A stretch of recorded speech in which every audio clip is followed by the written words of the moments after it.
Medio que no quiere dar, bueno, pero lo importante es que se ha solucionado.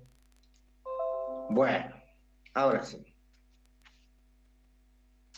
Bueno, en la anterior clase habíamos estado, básicamente ya habíamos expresado, ¿no?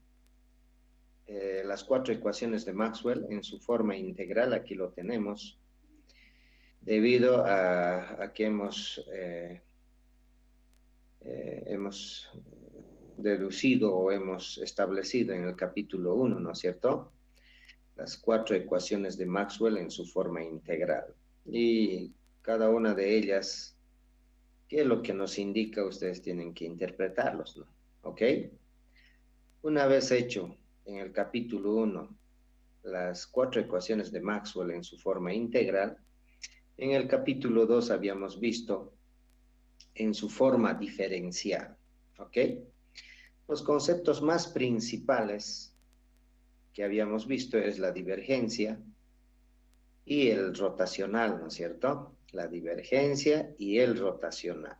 Entonces, nutridos con esos conceptos o operadores matemáticos, hemos logrado deducir las cuatro ecuaciones de Maxwell en su forma diferencial, ¿ok?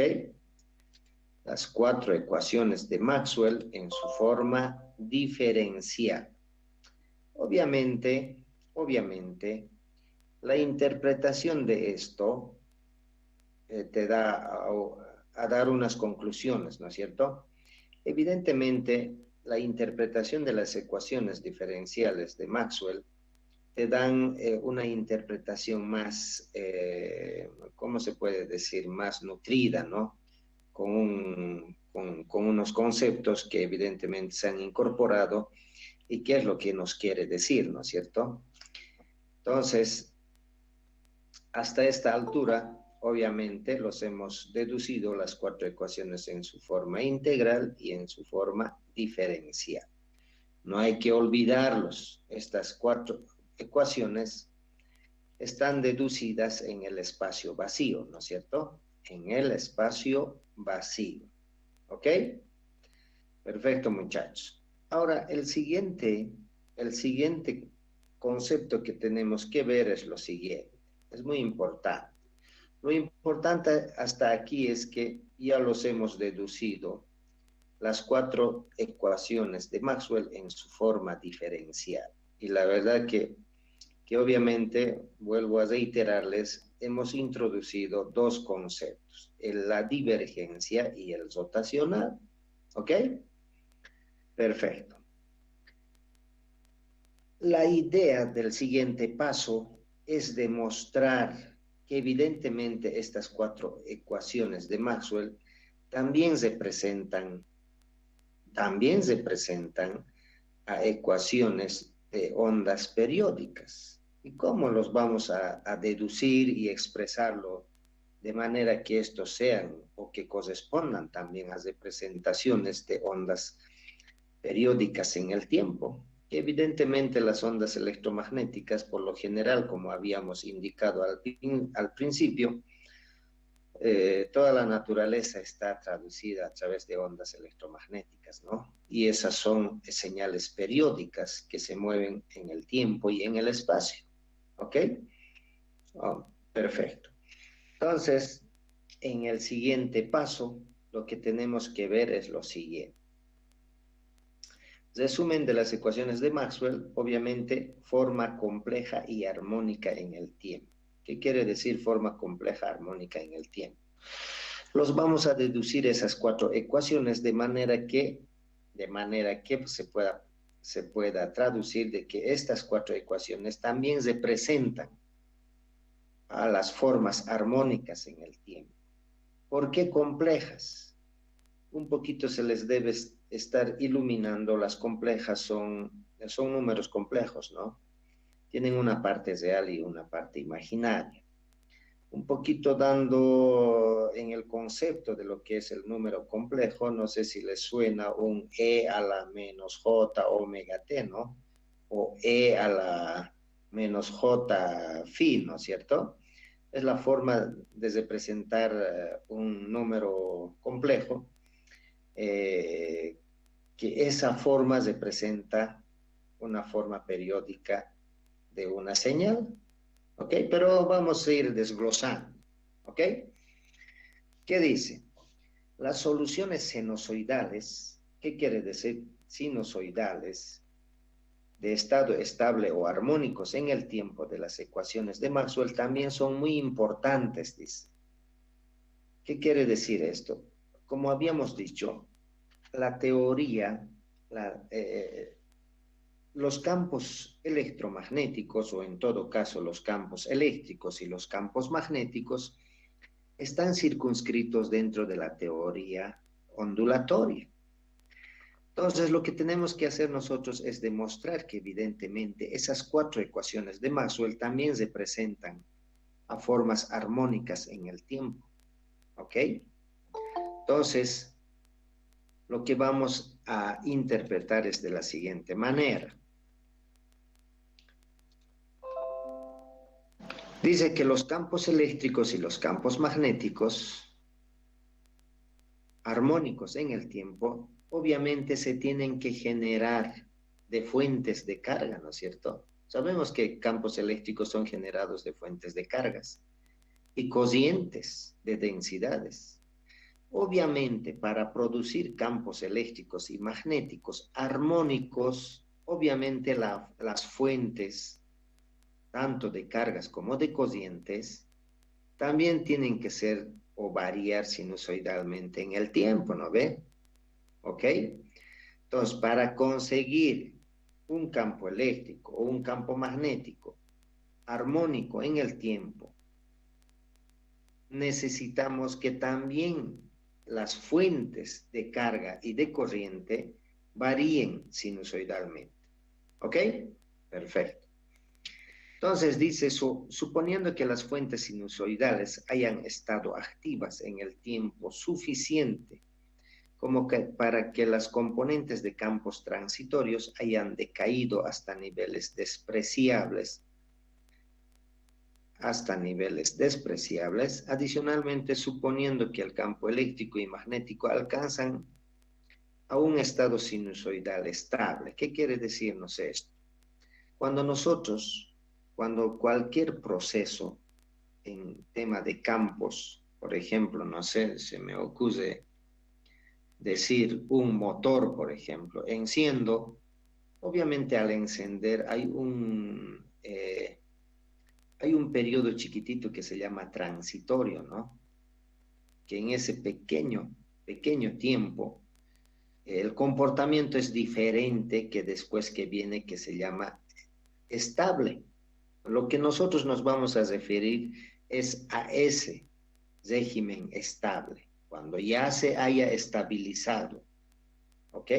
Entonces vamos a hablar del régimen estable de la onda sinusoidal, ¿ok? Entonces dice que el campo eléctrico y el campo magnético varían de acuerdo con coseno de omega t y un ángulo, y coseno omega t y otro ángulo.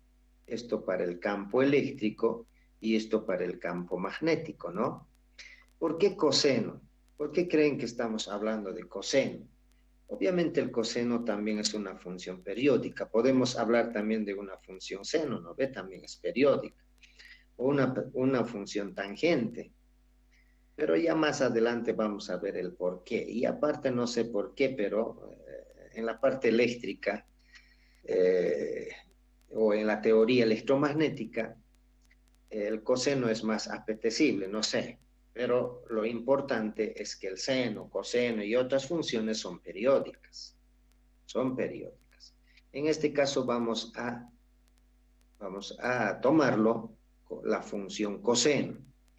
Si hago el coseno omega t más un ángulo de desplazamiento, obviamente ustedes saben muy bien, la función es el coseno y el que está contenido entre los paréntesis es el argumento, ¿no es cierto? Es el argumento.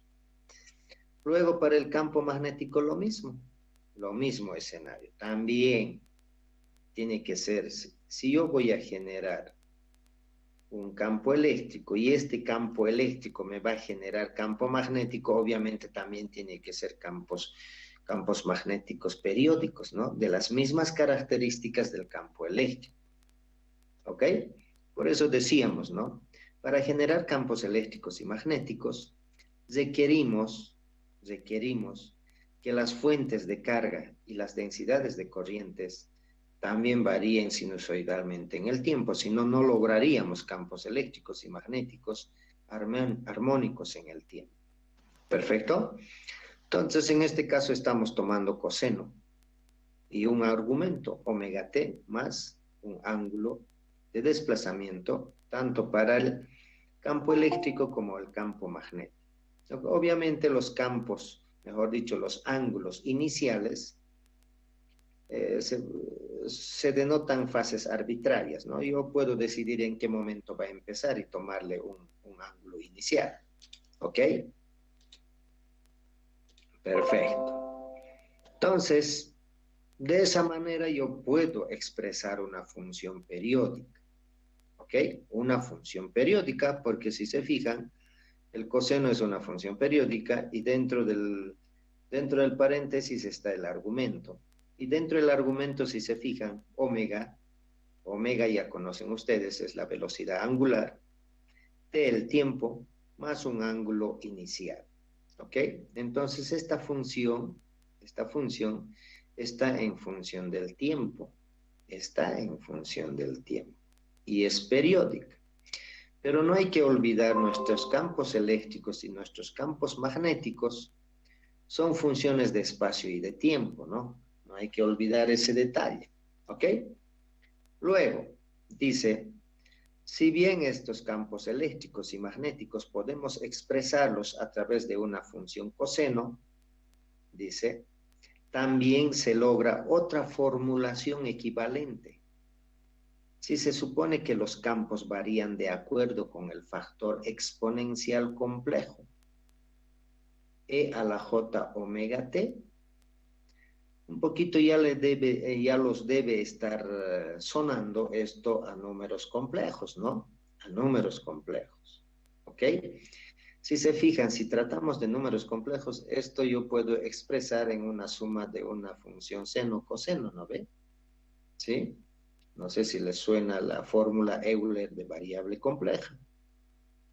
Entonces, otra forma de ver o de anotar estas funciones es que estén en función de e a la j omega t. Con eso nos estamos garantizando que estas funciones son periódicas y armónicas en el tiempo. Ok.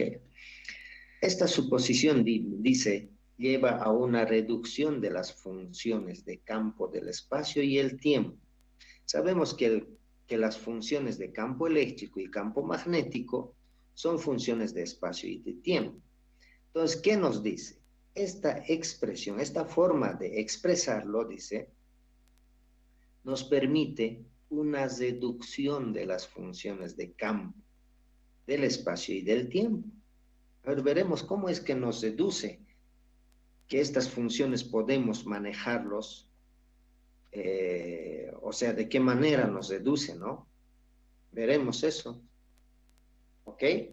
Entonces, dice, las cantidades de campo en las formas de tiempo real de las ecuaciones de Maxwell presentadas en la figura 2.1 se simbolizan como, sabemos que el campo eléctrico es función del espacio y del tiempo, ¿no es cierto? También el campo magnético es función del espacio y del tiempo. U1, U2, U3 le hemos puesto en coordenadas generalizadas, ya sea coordenadas rectangulares, cilíndricas, esféricas o las que ustedes quieran. También la densidad de corriente es función del espacio y del tiempo, y las densidades volumétricas de carga lo propio. ¿Ok? Entonces, teniendo la certeza de que estas funciones son de este tipo, entonces, considerando esto, también el otro de las ventajas que tenemos, dice la linealidad de las relaciones de Maxwell, garantizan que las variaciones sinusoidales en el tiempo de las funciones de cargas y corrientes produzcan campos eléctricos y magnéticos que en el estado estable también son sinusoidales. ¿Qué nos quiere decir eso? Si se fijan en las 4 ecuaciones de Maxwell, estas son funciones lineales. ¿Por qué digo lineales? Ninguna de las ecuaciones están elevadas al cuadrado ni al cubo ni a enésimo, ¿no es cierto? Sí, entonces son lineales. Eso nos permite y nos simplifica de sobremanera para poder tratar y resolver estas 4 ecuaciones.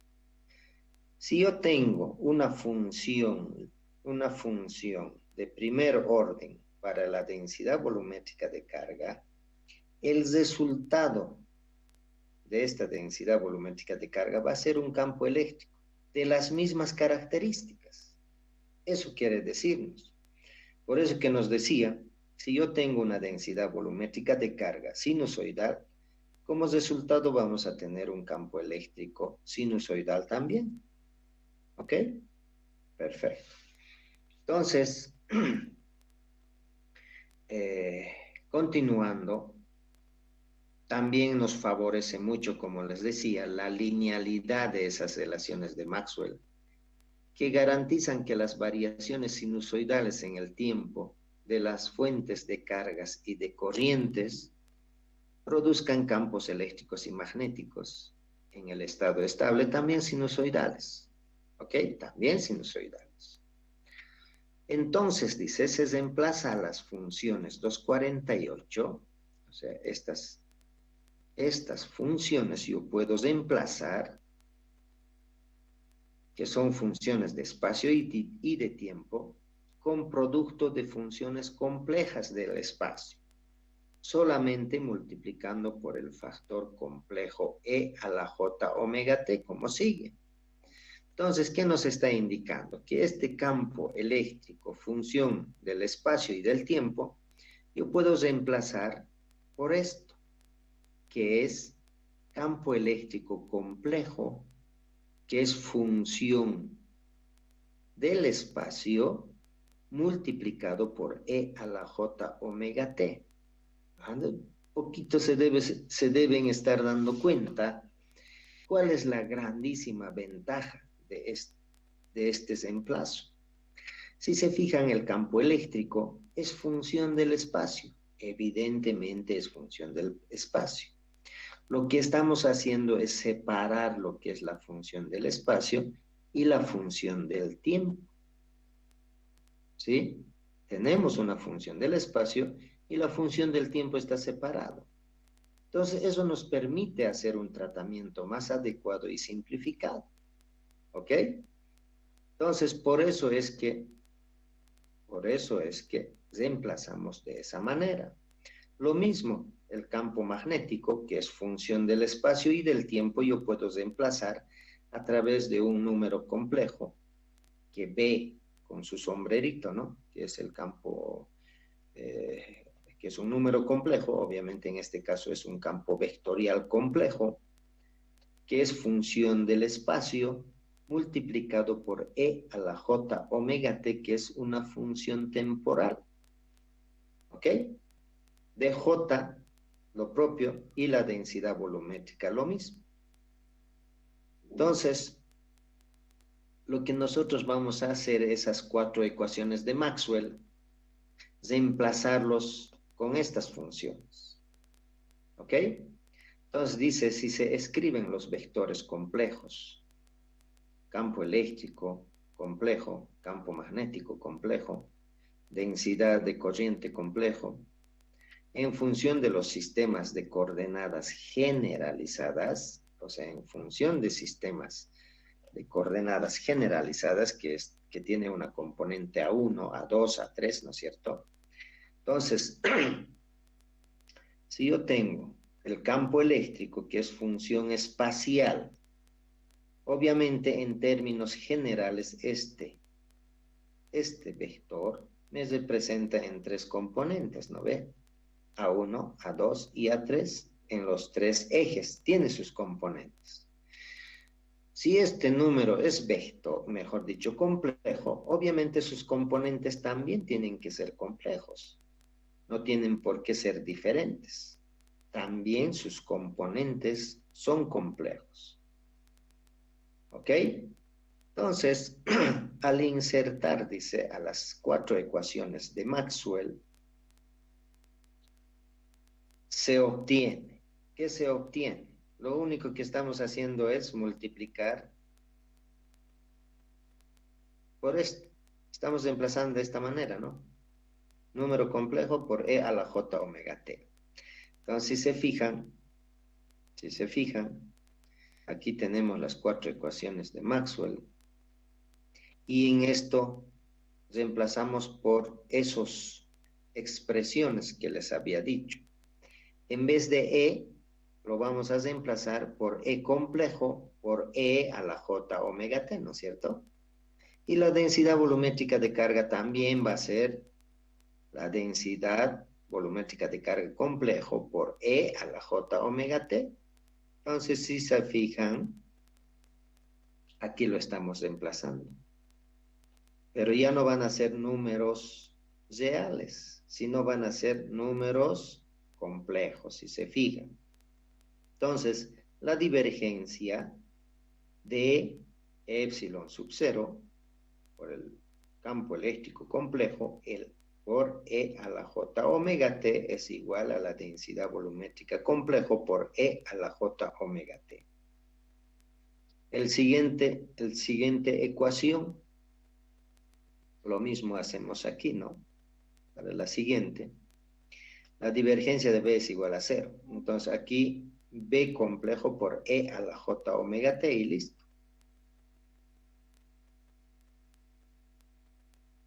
Entonces ahí está. B complejo E a la J omega T igual a 0. Las otras dos ecuaciones, lo propio. Rotacional del campo eléctrico complejo por E a la J omega T es igual a menos la variación con respecto del tiempo de ¿qué? El campo magnético complejo por E a la J omega T, que es la ley de Faraday, y la ley de Ampère, lo propio, rotacional del campo magnético complejo partido por mu sub 0 por E a la J omega T es igual a la densidad de corriente compleja por E a la J omega T más la variación con respecto del tiempo de la permitividad del espacio vacío por el campo eléctrico complejo por E a la J omega T. ¿Ok? Tenemos las cuatro ecuaciones. Obviamente, esto los podemos simplificar, por ejemplo, aquí, ¿no? Si ambos miembros, simplemente simplificamos. En este miembro hay E a la J omega T y aquí también simplificamos. Aquí lo mismo, si esto pasa a dividir va a ser 0 y listo. Y aquí lo propio, E a la J omega T, E a la J omega T, con la salvedad de que, saben ustedes muy bien, que la divergencia y la rotacional son funciones espaciales, ¿no es cierto? No depende del tiempo. Entonces solamente van a afectar al número complejo, no a la J omega T. ¿Ok? Por eso es que se va a simplificar y listo. Entonces, como dice aquí, los operadores de la divergencia y el rotacional solo afectan las funciones dependientes del espacio. Dependientes del espacio vale decir que el campo eléctrico complejo, que es función de U1, U2, U3, y el campo magnético complejo, U1, U2, U3. En tanto que la variación con respecto del tiempo solamente opera al factor E a la J omega T. Poco ya están dándose cuenta el por qué hacemos ese cambio, ¿no? Porque nos favorece. Manejamos por una parte en la parte espacial y por otra parte la parte temporal. ¿Ok? Entonces, de las cuatro ecuaciones que tenemos aquí podemos simplificar de esta manera. Simplemente simplificamos. Aquí, por ejemplo, va a ser la divergencia de epsilon sub 0 por el campo eléctrico complejo es igual a la densidad volumétrica de carga compleja. Y aquí está, ¿no es cierto? Aquí está. En la segunda, el E a la J omega T pasa a dividir es 0. Entonces sigue siendo la divergencia del campo magnético complejo es igual a 0. La ley de Faraday. Aquí tenemos que un poquito derivar, ¿no ve? Porque la variación con respecto del tiempo va a afectar a la expresión E a la J omega T, pero no va a afectar al campo magnético complejo, como hemos dicho. Los números complejos son función de espacio, son funciones de espacio. Entonces, en este caso, por ejemplo, ¿qué va a resultar? Obviamente tenemos que dividir la variación con respecto del tiempo de esta expresión, ¿no es cierto? Como el campo magnético complejo es función espacial, esto no le afecta nada a la variación con respecto del tiempo, sale del signo derivada, solamente me queda E a la J omega T, ¿no ve? ¿Sí? Y una derivada de una exponencial, ustedes saben muy bien cuánto va a ser la derivada con respecto del tiempo de esta ecuación, muchachos. A ver, ¿alguien me querrá decir cuál va a ser la derivada de eso? A la J W T por J. T elevado a J omega T. A ver, defínanse quién está hablando. A ver, dale. ¿Quién está hablando? Yo dije, yo fui el primero. Ya, apellido. Espinosa Quenta. A ver, Espinosa Quenta, dime cuál es la derivada aquí. J omega, no, J omega por E a la J omega T. Ok, y además... Por el campo magnético. Exactamente. A ver, el otro que estaba... ¿Quién era el otro, muchachos? Era yo, pero igual me sale lo mismo, J omega por el campo magnético por E elevado a J omega T. Ya, ahora aquí ¿cuánto va a ser la derivada? A ver, vos me vas a decir en la expresión de la ley de Ampère. Es J omega por epsilon sub 0 por el campo eléctrico por E elevado a J omega T. Perfecto, está perfecto. Vamos a anotar dónde está mi listita.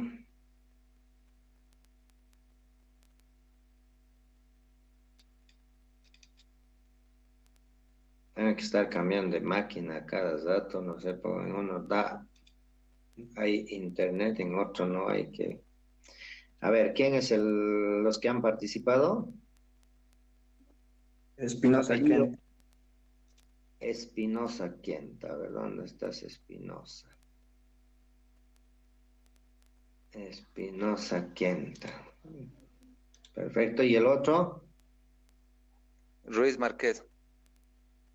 Ruiz Márquez. Ruiz Márquez, perfecto. Ok. Entonces, como están viendo, lo hemos traducido las cuatro ecuaciones de Maxwell en su forma compleja. ¿Sí? En su forma compleja. Ya está listo en su forma compleja. Ahora, si yo un poquito visibilizo los números complejos, si se dan cuenta, estimados alumnos, está asociado directamente con funciones cosenos y senos, ¿no ven? ¿Se ubican? La ley de Euler hace referencia a funciones de coseno y seno. Entonces, básicamente, a estas ecuaciones, por eso se les denomina las cuatro ecuaciones de Maxwell complejas y armónicas en el tiempo para el espacio vacío. ¿Ok? Entonces, por eso. Se los denomina, vuelvo a reiterarles, las 4 ecuaciones de Maxwell complejas armónicas en el tiempo para el espacio vacío. ¿Listo? Entonces tenemos en su forma compleja. Ahora, si se fijan aquí, son 4 ecuaciones con 4, podríamos decir con 4 incógnitas, ¿no? Pero generalmente las densidades volumétricas de carga o las densidades de corriente son datos de entrada. Por lo tanto, prácticamente podemos decir 4 ecuaciones con 2 incógnitas. Las incógnitas generalmente pueden ser el campo eléctrico, campo magnético, y además tal vez uno de estos, ¿no? Si es la densidad volumétrica de carga o la corriente, o la densidad de corriente. Entonces, son posibles incógnitas que pueden quedar, pero estas 4 ecuaciones tranquilamente se puede dar solución para cualquiera de las variables desconocidas. ¿Ok? Entonces, si yo resuelvo estas 4 ecuaciones, seguramente voy a sacar un resultado complejo, ¿no es cierto? Seguramente voy a sacar un resultado complejo. Y para volver a llevarlo a su función de espacio y tiempo, ¿qué hago? Sencillo, como dice aquí, al encontrar las soluciones complejas del campo eléctrico y el campo magnético, obviamente que tienen que satisfacer estas ecuaciones, se debe restaurar, dice, la dependencia sinusoidal en el tiempo, simplemente multiplicando cada solución que hemos encontrado, tanto para el campo eléctrico y el campo magnético, dependiente del espacio, por E a la J omega T, y tomando la parte real del resultado. Entonces, ¿qué quiere decir? Si yo quiero volver a una función de espacio y tiempo, ¿qué tengo que hacer? Al resultado de estas 4 ecuaciones, a los resultados que yo voy a sacar, obviamente voy a sacar números complejos como resultado. Pero ustedes saben muy bien, los números complejos en realidad no existen, ¿no? Es un tema más interpretativo. ¿Ok? Entonces, en este caso, ¿qué dice? Para ir a hallar las funciones de espacio y tiempo, lo que tengo que hacer a estos resultados complejos que yo he hallado, dice, debo multiplicar por un E a la J omega T. Debo multiplicar por E a la J omega T. Y tomar la parte real. Entonces, aquí dice, ¿no? Tomar la parte real, ¿de qué? De la solución que yo he hallado de estas 4 ecuaciones y multiplicarlo por E a la J omega T. Entonces, de esta manera voy a yo volver a llegar a la ecuación del campo eléctrico, en este caso, que va a ser función de espacio y tiempo. ¿Ok? Listo. Entonces, estas son las 4 ecuaciones de Maxwell en su forma compleja y armónica en el tiempo. ¿Está claro, muchachos, hasta aquí? Sí, ¿no? A ver, justo 51 personas estamos. Qué numerito, ¿ah? ¿Qué dice Francisco Unzueta? ¿Estás entendiendo o no? Sencillo, ¿no? Sí, Inge, estoy entendiendo. Ok, perfecto. Si no entienden, por si acaso, hay que preguntar, ¿no? ¿Qué dices, Johnny Valladar Sarsuri? ¿Está claro o no? Todo claro, Inge. Perfecto, ok.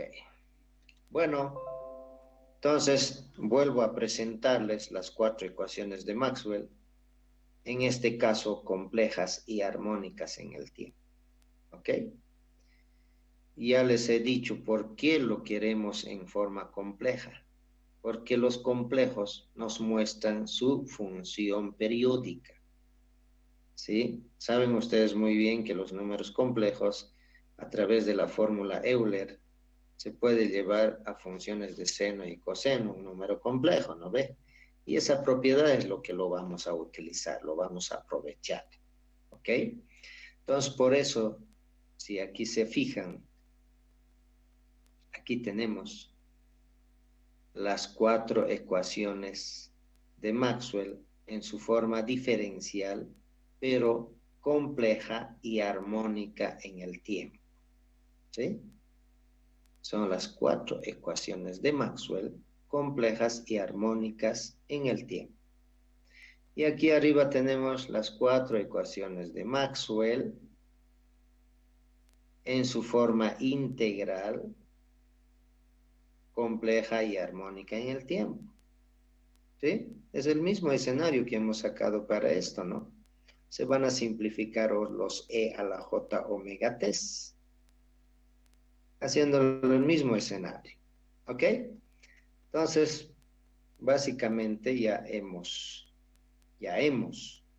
resuelto las 4 ecuaciones de Maxwell en su forma integral, las 4 ecuaciones de Maxwell en su forma diferencial y las 4 ecuaciones de Maxwell compleja y armónica en el tiempo en su forma integral y las 4 ecuaciones de Maxwell complejas y armónicas en el tiempo en su forma diferencial.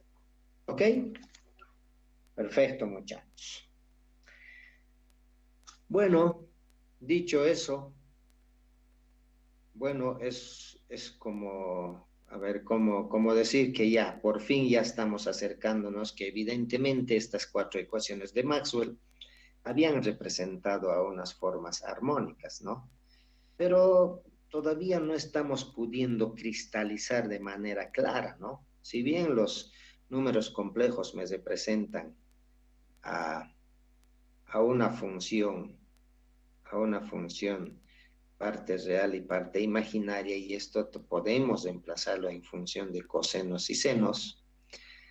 De esa manera podemos concluir que evidentemente son armónicas, ¿no? Pero esto tenemos que resolverlo y llegar a una ecuación que evidentemente me permita tal vez expresar en función de coseno, ¿no?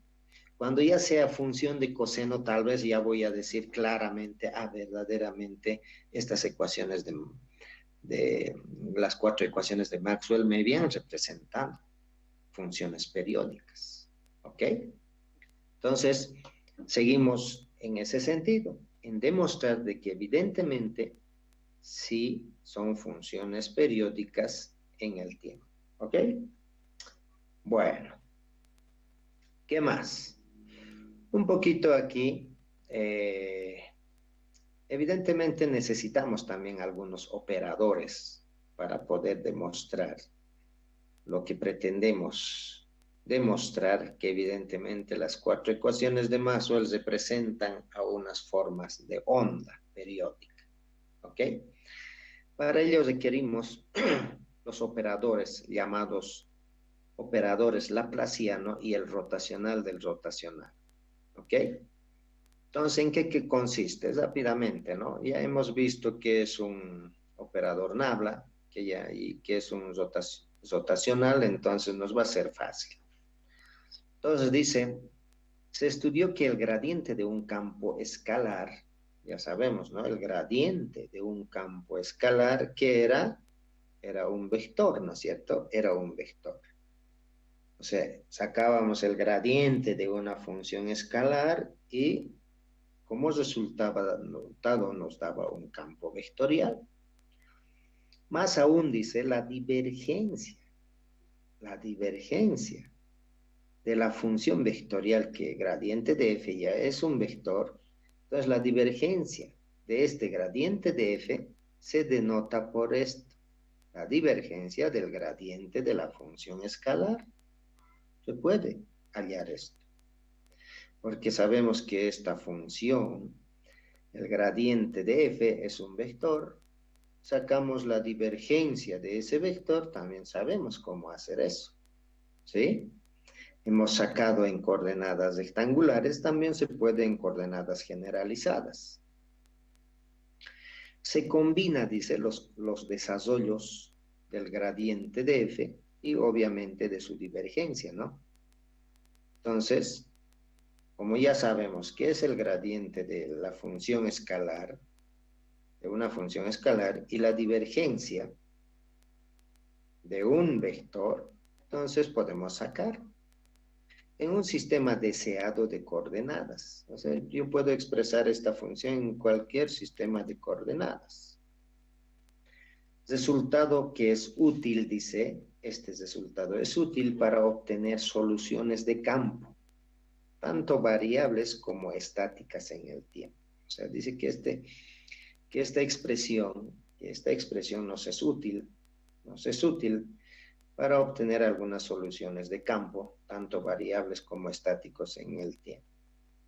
Por lo tanto, dice, en coordenadas generalizadas, el gradiente de f se expresa mediante, ya hemos hecho esto, ¿no? Entonces, el gradiente de la función escalar habíamos expresado en coordenadas generalizadas de esta manera. Si se fijan, no sé en qué página está, hemos visto el gradiente de una función escalar. El gradiente de una función escalar habíamos expresado en sus coordenadas generalizadas, justamente está en la página 37, ¿ok? Y prácticamente es esta expresión, ¿no? Como hemos dicho, el gradiente de f es un vector. Esto está en coordenadas generalizadas. Es un vector que tiene componente en A1, en A2 y en A3.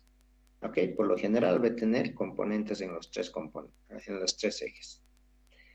Ahora, para encontrar la divergencia del gradiente de la función escalar, las componentes se constituyen en los elementos F1, F2, F3, ¿no? Si yo voy a sacar la divergencia de un vector, ese vector obviamente tiene componentes en F1, F2, F3. En este caso, esto va a ser F1, F2 y F3, ¿no es cierto?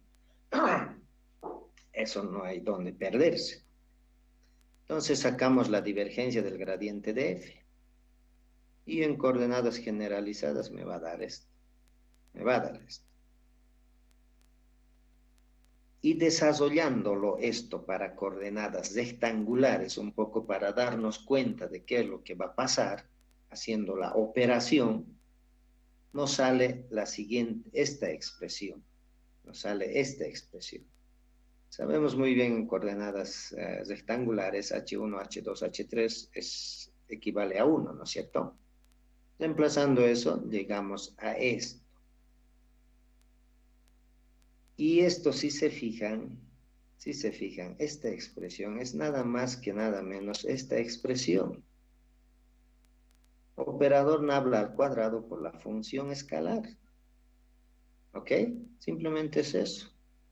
Una vez resuelto y expresado como resultado, nos sale esto. Y esto, si nos fijamos, es esto. ¿Ok? Entonces, si esta expresión me equivale a esto, entonces yo puedo decir las definiciones del producto escalar y del operador nabla o del nos pueden permitir indicar que la divergencia del operador nabla va a ser esto. Y esto simplemente es esto. Operador nabla al cuadrado. A este numerito operador nabla al cuadrado se lo denomina operador laplaciano. Operador laplaciano. Que evidentemente equivale, como hemos ya mencionado, a la divergencia del gradiente de una función o la divergencia de la del gradiente de otra función, ¿no es cierto? Como dice aquí, la divergencia del gradiente de una función. ¿Ok? Entonces, básicamente, lo que queríamos expresar es este operador llamado operador laplaciano, que es nabla al cuadrado, que hemos sacado que es esta expresión. ¿Ok?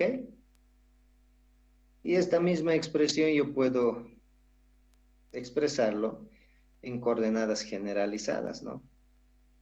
Esto lo hemos hecho para un poquito ver que evidentemente el nabla al cuadrado era esta expresión. ¿Ok? En coordenadas generalizadas, si se van a hacer un ejercicio, entonces les va a salir toda esta expresión. Entonces, y ahí vamos a tener la expresión del operador laplaciano en coordenadas generalizadas. ¿Ok? Perfecto. Entonces, el operador laplaciano también es aplicable a un campo vectorial. Entonces, si esto estamos diciendo que es el operador laplaciano, esto se puede aplicar tanto a un campo escalar como a un campo vectorial. El análisis hasta aquí que hemos hecho era un campo escalar, pero también se puede aplicar a un campo vectorial.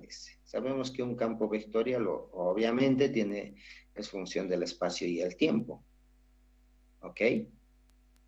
Entonces, de la misma manera, tenemos de una función vectorial. ¿Ok? Obviamente, el vector tiene que tener por lo general las tres componentes, ¿no? En coordenadas rectangulares, obviamente vamos a tener componente AX, componente AY y componente AZ. Obviamente del operador nabla de la función vectorial. ¿Ok? Perfecto. Entonces, de ahí, obviamente, podemos hallar también el rotacional de la función vectorial. ¿Ok? Rotacional de la función, mejor dicho, rotacional de la función vectorial f.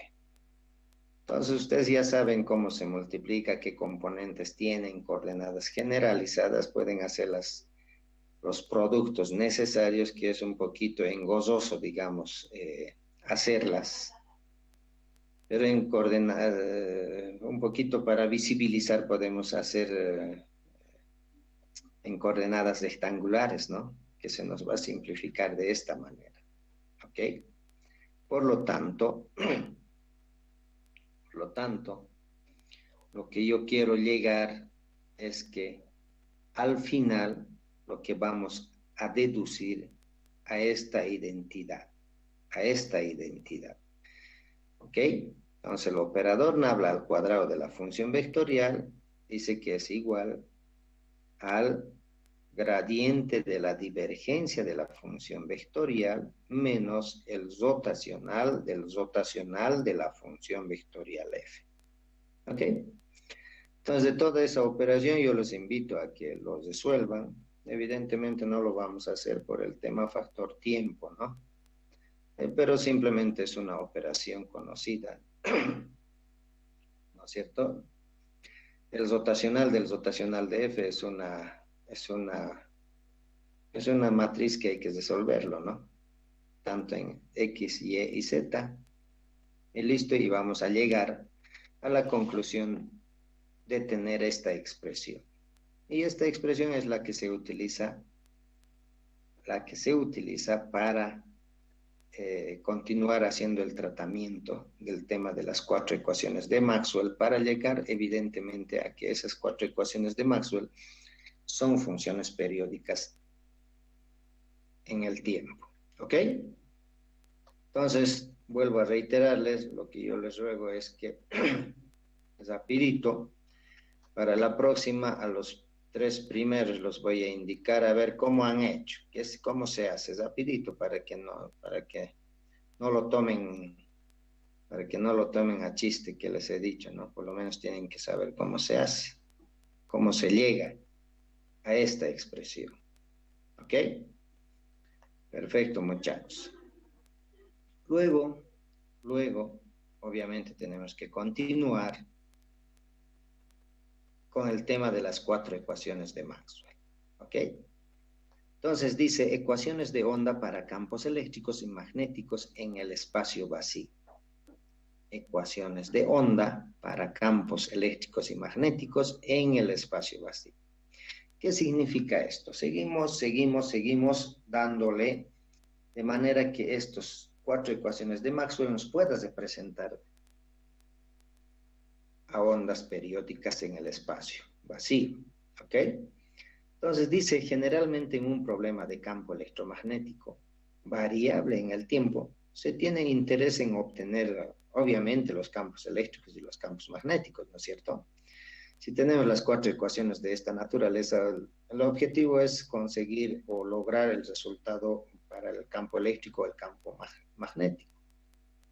Obviamente de las 4 relaciones de Maxwell, combinando las ecuaciones de Maxwell de tal manera que se elimine uno de los campos. Puede ser B o puede ser el campo eléctrico.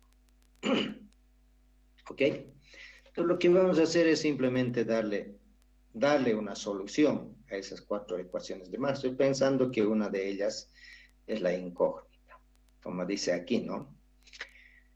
Se tiene interés en obtener soluciones de campo eléctrico y magnético de las 4 relaciones de Maxwell, combinando las ecuaciones de Maxwell de tal manera que se elimine uno de los campos B o el campo E para dar una ecuación diferencial parcial conocida como la ecuación de la onda.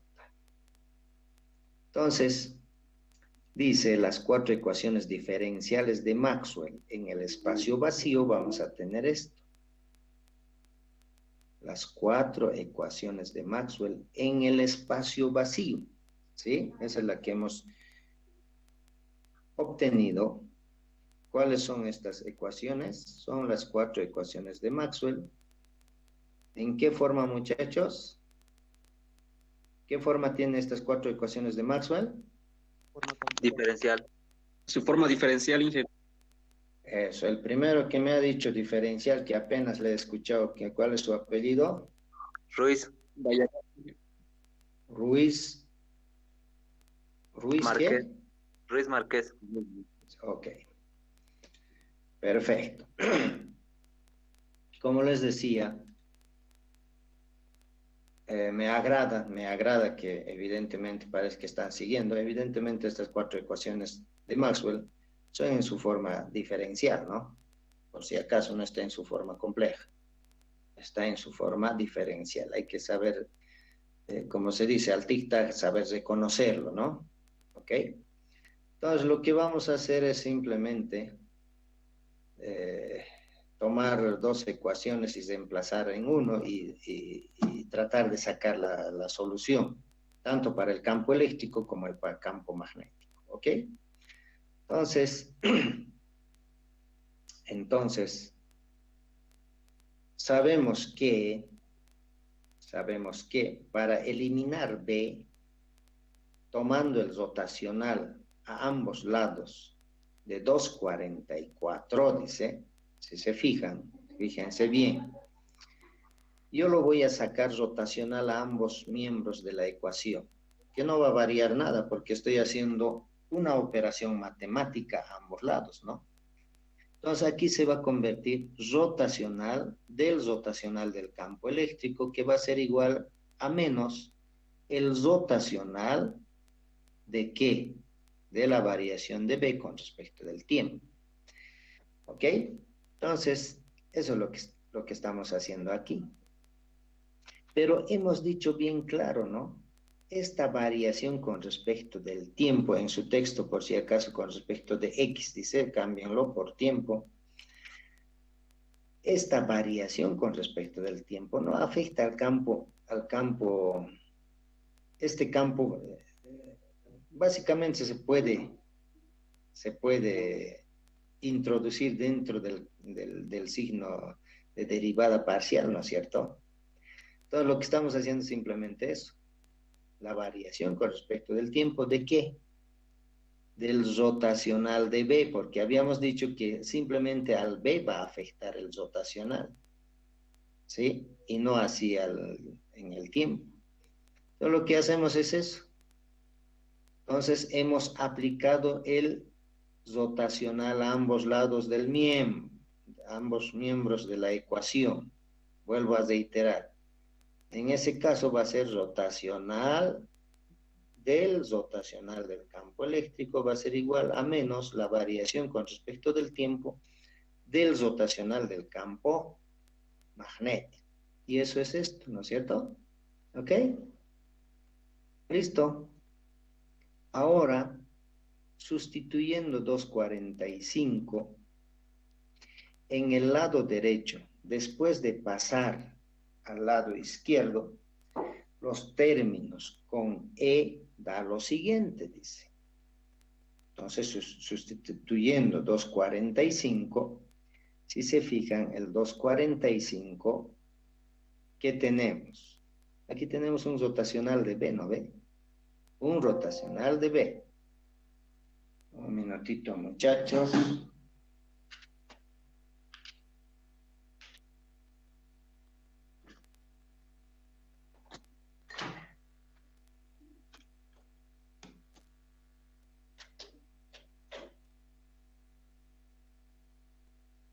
Ok. Entonces, como les decía, primero habíamos sacado el rotacional a ambos lados de esta ecuación y nos quedaba esto, ¿no es cierto? Rotacional del campo eléctrico era igual a menos la variación con respecto del tiempo del rotacional de B. Pero como nos estamos fijando que el rotacional de B en esta ecuación, rotacional de B, en vez del rotacional de B, reemplazamos en esto. ¿Ok? Listo. Sustituyendo 245 en el lado derecho, después de pasar al lado izquierdo los términos con el campo eléctrico, da lo siguiente. Entonces, aquí tenemos el rotacional del campo eléctrico, ¿sí? Y sabemos que rotacional de B, ¿qué es?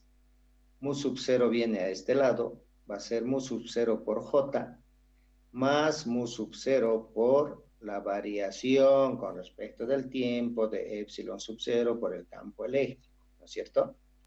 Entonces simplemente hacemos eso. Hacemos eso. ¿Ok? Entonces, si se fijan, pero sin embargo, este rotacional de B es una derivada con respecto del tiempo. ¿Ok? Entonces, en este caso vamos a tener una doble derivada, ¿no es cierto? Una segunda derivada. Entonces, esto lo vamos a llevar a este lado. Como está negativo aquí, a este lado va a pasar con positivo. Entonces, ¿qué va a ser? Mu sub 0, que esto ha pasado a este lado, por epsilon sub 0, que es constante, sale del signo de derivada porque no le afecta, por la segunda derivada del campo eléctrico con respecto del tiempo. La segunda derivada del campo eléctrico con respecto del tiempo. Y eso va a ser igual a ¿qué? A menos, es menos aquí, ¿no? A menos mu sub 0 que ha subido a multiplicar por, como es variación con respecto del tiempo, la variación de J con respecto del tiempo. Y esta es la ecuación que nos queda, ¿no es cierto? ¿Sí? Entonces, si se fijan, esta ecuación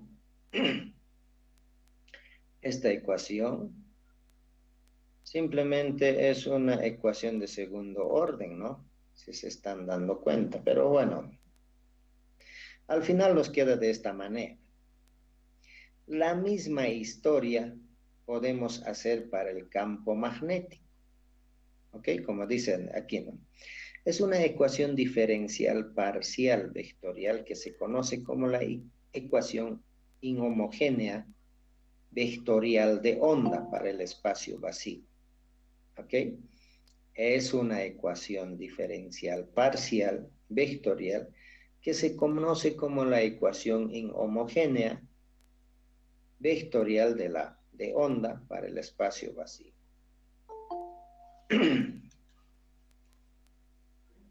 ¿Alguien quiere agregarse a esta hora? Bueno, le permitiremos, si es su deseo, ¿no?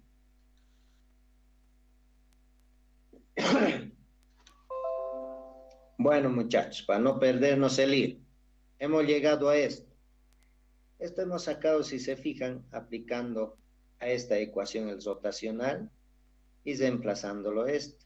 Pero también podemos hacer para el campo magnético, porque aquí hemos hecho para el campo eléctrico. Entonces, como dice aquí, ¿no? Se obtiene una ecuación semejante a este en función del campo magnético.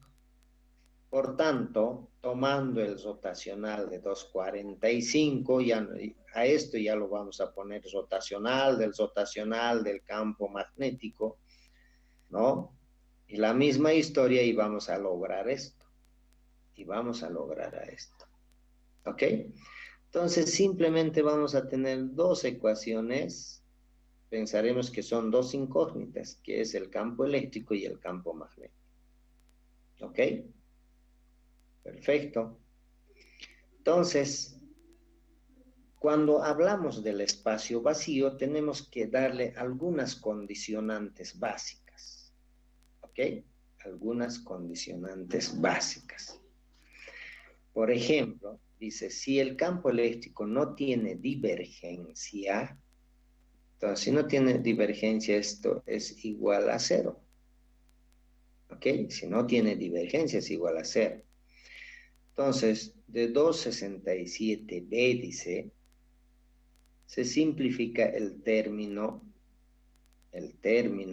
si nos vamos a ir y decir que el campo eléctrico no tiene divergencia y nos vamos a nuestra famosa, aquí. Entonces, si la divergencia de la función vectorial es cero, entonces básicamente la igualdad, esta parte va a ser cero. Simplemente nos va a quedar esto. Entonces eso estamos aplicando, ¿no? Vamos a aplicar. Entonces,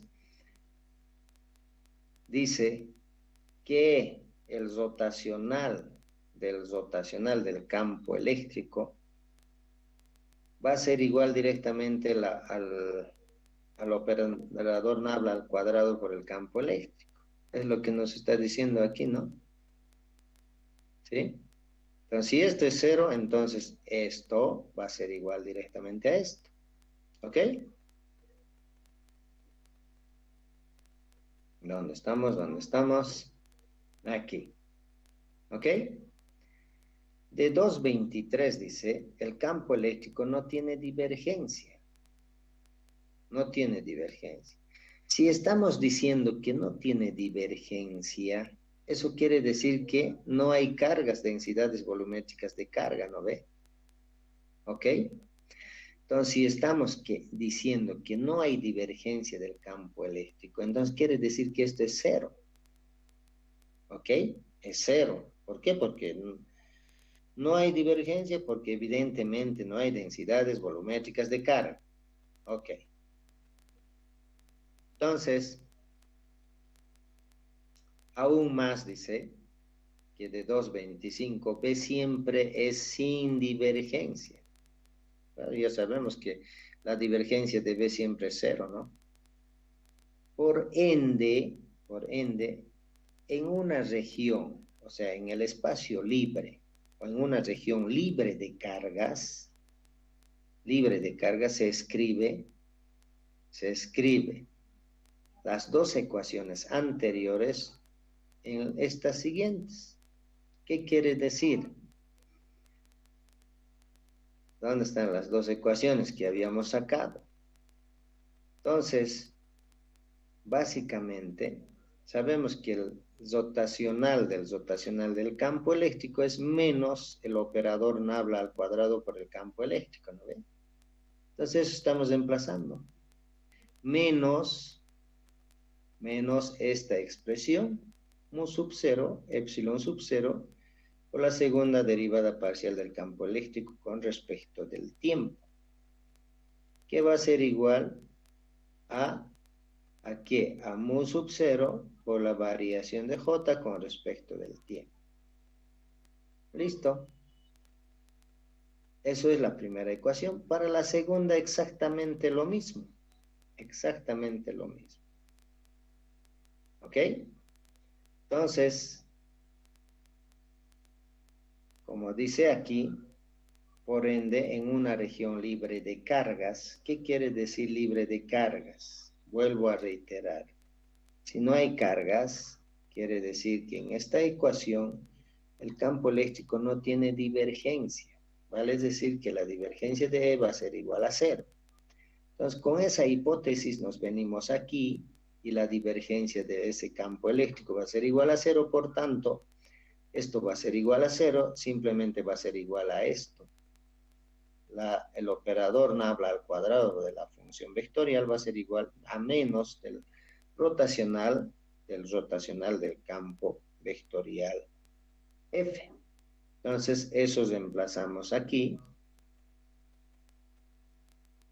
Y tenemos, se elimina el rotacional de B, simplemente se pone el operador nabla al cuadrado por el campo eléctrico, menos el resto que queda de la ecuación. Entonces, estas son las dos ecuaciones, como dice aquí, ecuaciones de onda vectoriales, inhomogéneas para una región libre de cargas. Es como decir, si tenemos en el espacio, si hubiera densidad volumétrica de carga, entonces quiere decir en el espacio hay cargas. Pero sabemos muy bien en el espacio no están volando las cargas, ¿no ve? Entonces estamos eliminando esa componente de que haya cargas en el espacio vacío. Le estamos diciendo que en el espacio vacío no hay cargas libres. Entonces, si no hay cargas libres, entonces la divergencia del campo eléctrico es igual a 0.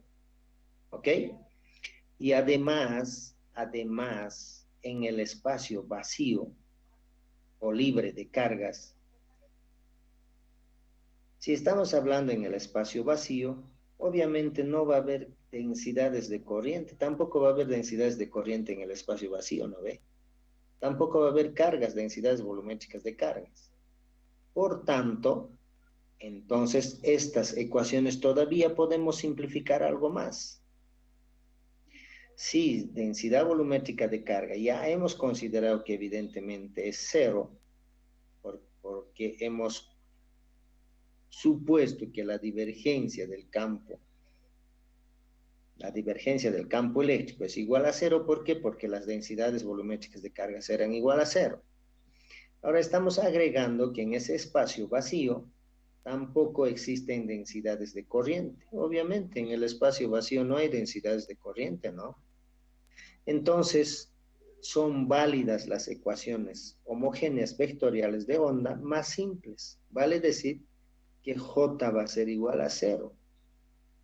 Entonces, estos dos términos se hacen 0.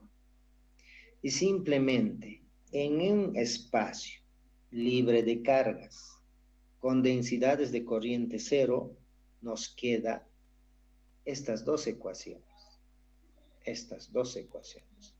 ¿Qué es lo que pasa, no?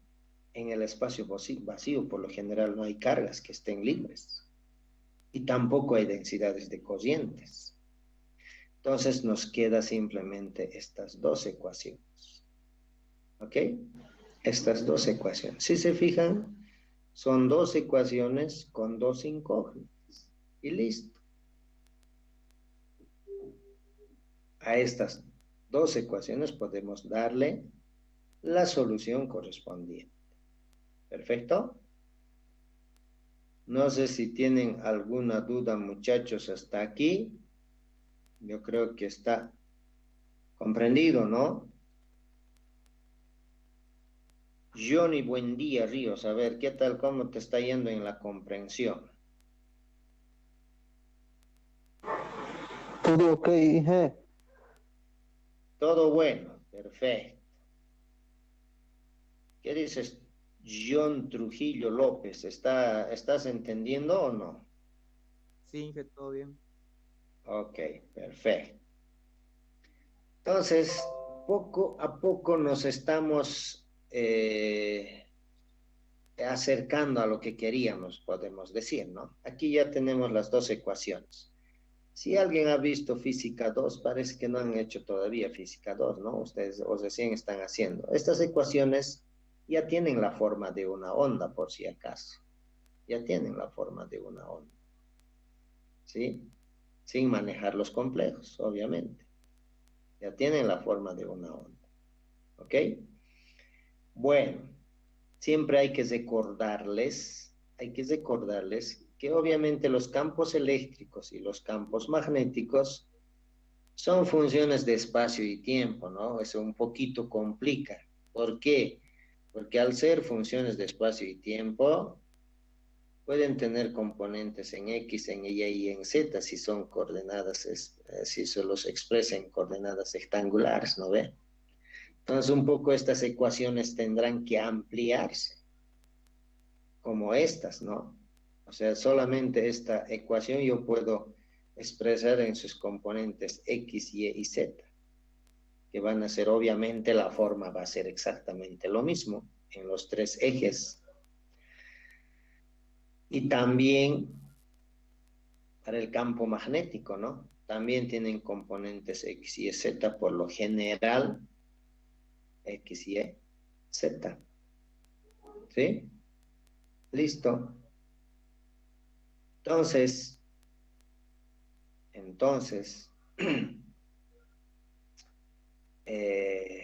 lo que nos quedamos es que con estas dos ecuaciones, obviamente pensando que el campo eléctrico y el campo magnético son vectores. Al ser vectores son funciones de espacio y tiempo y obviamente se tienen que estar traducidos en el espacio, ya sea en coordenadas rectangulares o las que deseen, pero por lo general se traduce en coordenadas rectangulares para un poquito simplificar el escenario. ¿Ya? Entonces por eso se lo pone de esa manera. Pero sin embargo, podemos expresarlo en su forma compleja.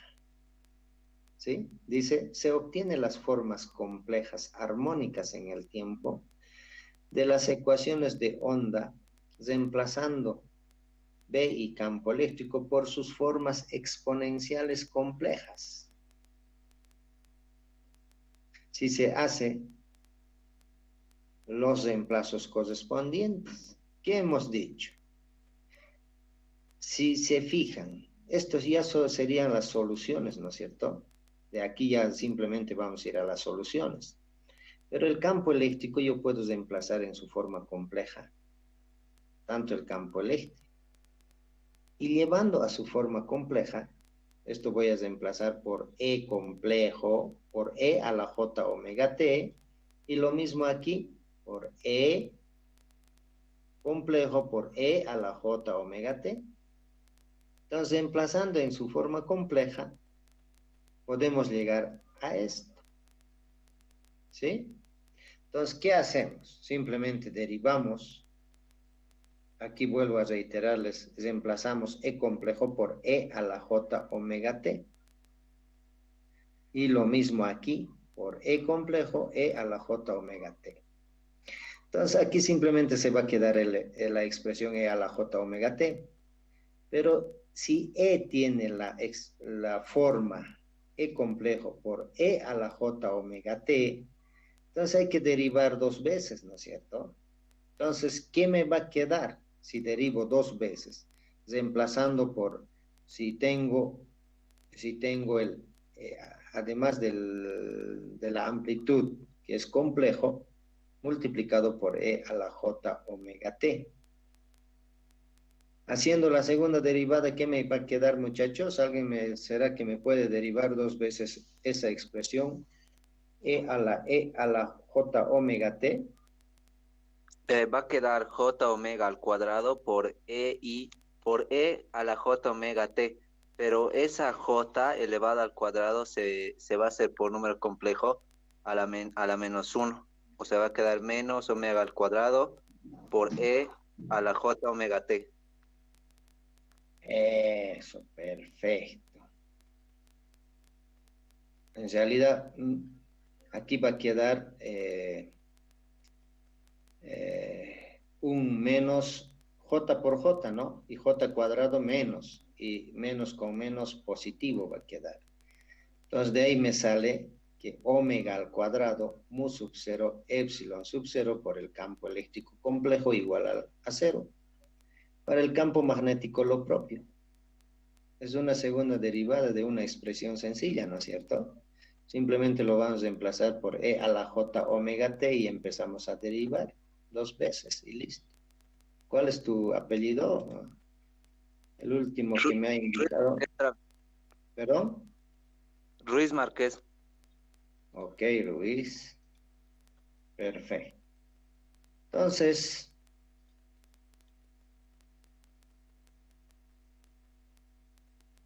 al final llegamos a estas dos expresiones. ¿Ok?